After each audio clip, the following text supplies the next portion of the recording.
నమస్తే, welcome to 19 news. నేను మీ Shekhar.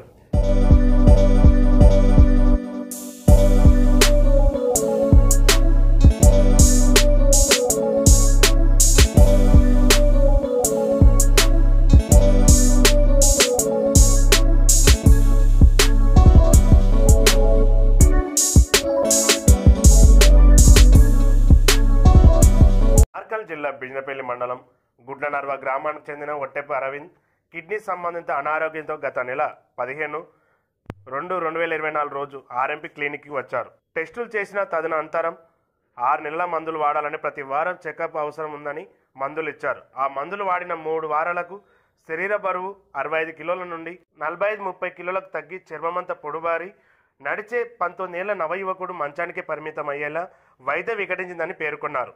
Hospital నిర్వహించేందుకు ఎలాంటి అర్హత లేకుండా కేవలం ఆర్ఎంపీ హోదాతో హాస్పిటల్ నిర్వహించడం ఏమిటని ప్రశ్నించారు. హాస్పిటల్లో ప్రతి 3 నెలలకు 6 నెలలకు ఏదో ఒక పేషెంట్ను సరైన ట్రీట్మెంట్ అందక చావు అంచుల దాకా వెళ్తున్న సంఘటనలు నిరంతరం పునరావృతం అవుతున్నాయని, ఆ క్లినిక్ను ఎందుకు కొనసాగిస్తున్నారో అర్థం కావడం లేదని నాగర్ కర్నూల్ బహుజన సమాజ్ పార్టీ ప్రశ్నించడం జరిగింది. సందర్భంగా జిల్లా కేంద్రంలోని ఓ ఆర్ఎంపీ డాక్టర్ నిర్వహిస్తున్న ప్రైవేట్ హాస్పిటల్ లైసెన్స్ రద్దు చేయాలని డిప్యూటీ డిఎంహెచ్ఓ కార్యాలయానికి వినతి పత్రం అందజేశారు.